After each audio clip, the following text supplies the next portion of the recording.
In a secret laboratory deep down in the bowels of the earth, this man carries out his fiendish research. Is it safe? Clear. But I'm gonna torture you anyway. No, that didn't hurt, did it? You can't let a man die so that you can discover something? Doctor, he's gone. Oh my God, don't stop now! Welcome to my office. Remember, we do take gift cards in lieu of copays. I'm glad you're here to help me examine today's patient. Just don't speak to it, look it in the eye, or touch it without lubrication. Today's patient is 1988's Working Girl. Working Girl is a non-progressive movie that was extremely progressive for its time because this doofus was president. It's strange to think that in the late 1980s, the idea of a woman in the business world was so bizarre and foreign, but that's how things worked back then. For example, we didn't know that he was a sexual predator, or him, or him, or him, and we had a hard time grasping the idea of women in business. The film Working Girl is about Tess, a secretary with a mind for business and a body for sin. If you think that was sexist of me, it's not my words, it's just the biggest catchphrase of the movie. Tess wants to grow in the business world of businessy business, so when her boss Katherine goes away on a ski trip, she does a few moves to help herself thrive in said business world. For tonight's examination, we join Tess, who has taken her boss's invitation to a party in order to try and meet Han Solo. I mean Indiana Jones. I mean Rick Deckard. I mean Jack Ryan. I mean Richard Kimball. No, wait. I mean Jack Trainer, who she thinks can help her dearly in her new business plan. At the party, she meets Jack, but Jack plays coy on who he really is, and then proceeds to stare holes through Jess with the devil's come fuck me eyes. Tess runs into trouble as she is forced into drinks with her new friend, which doesn't mix well with the Valium she took to calm her nerves before she came to the party. She desperately tries to escape said party, only to pass out in a cab. Let's join in so we can get a proper medical and scientific study. Jack follows Tess, who is clearly bombed out of her mind, to a waiting taxi in hopes of doing some light butt stuff. Hello. Hi.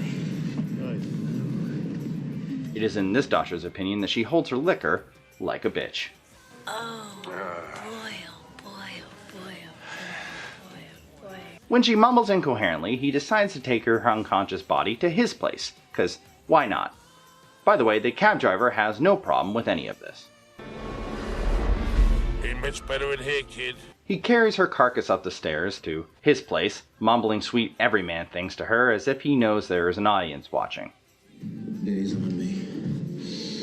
Anybody's guess. I'm just warning you, because if it's the day before, it could be pretty bad. He gently puts her corpse down and does what any normal man would do in this situation. Put her on the couch on her side, get her a bucket, and a ginger ale for the morning.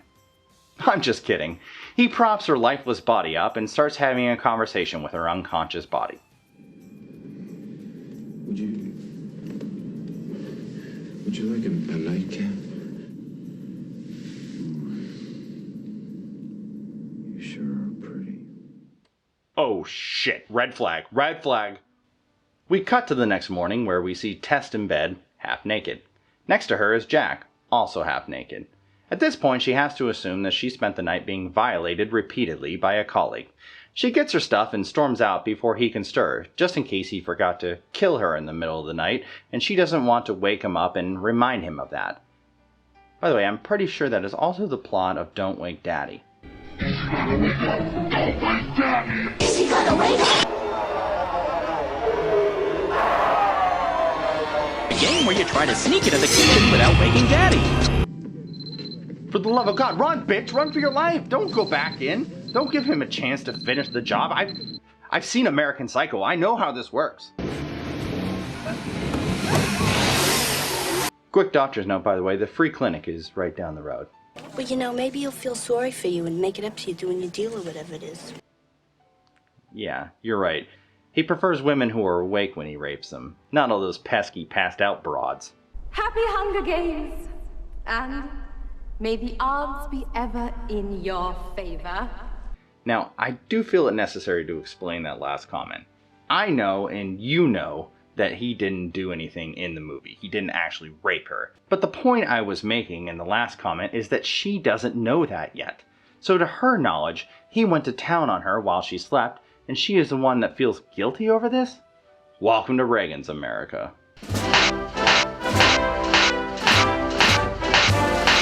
Can I get you anything, Mr. Trainer? Coffee, tea, me? Wait, she knows or at least incorrectly thinks that this man spent the night banging her friend's unconscious catatonic body and now she wants a piece? I'm starting to wonder if this movie was written by a man.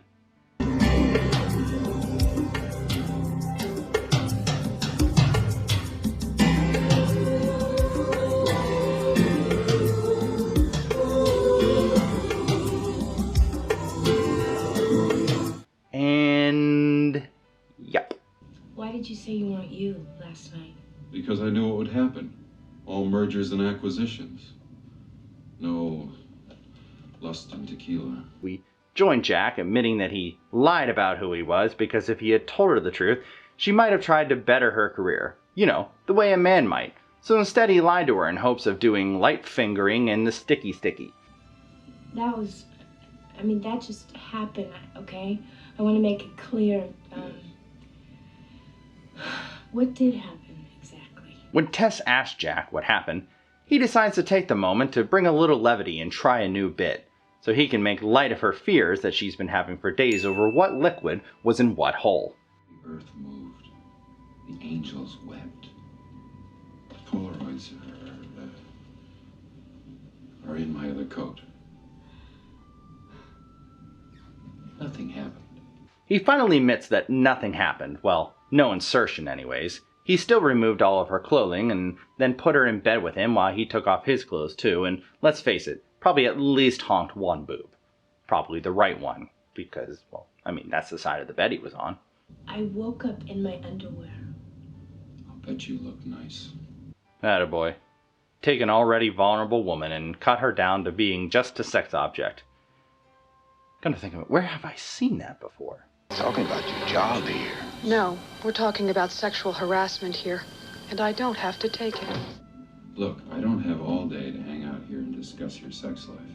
Jack, maybe a little bit of decorum here. Right now she's trying to decide on whether she should have ordered that rape kit or not. Their awkward back and forth is cut short, and on the way to the elevator, Jack tries one more time to ask her out, so maybe this time he can, close the deal. She says no, I'm a professional. You free for dinner tonight? No, pretty much. How about tomorrow? I'll be back around 8. I can't. I don't think that we should get involved that way. What are you talking about? What about last night? I'm not that girl. Last night was special. It wasn't so special. I had to carry you up 3 flights of stairs. Yeah. Making sure someone is safe is hard work, isn't it, Jackie boy? The scene ends with that classic Ford charm that gets his character out of so many awkward situations in movies over the years. Maybe I just don't like you. Me? Nah. Damn, he's charming. That must be why he gets away with so much in his movies. Well, except this scene. Have you watched this again recently?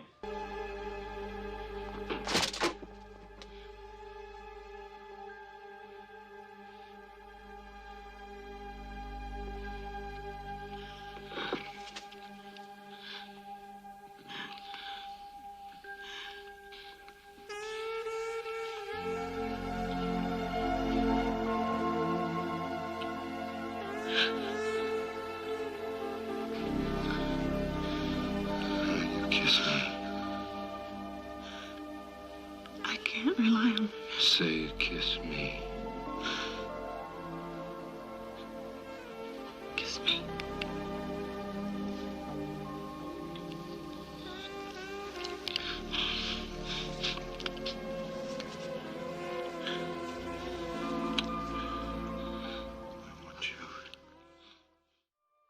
Anyways, let's jump right to my diagnosis, shall we?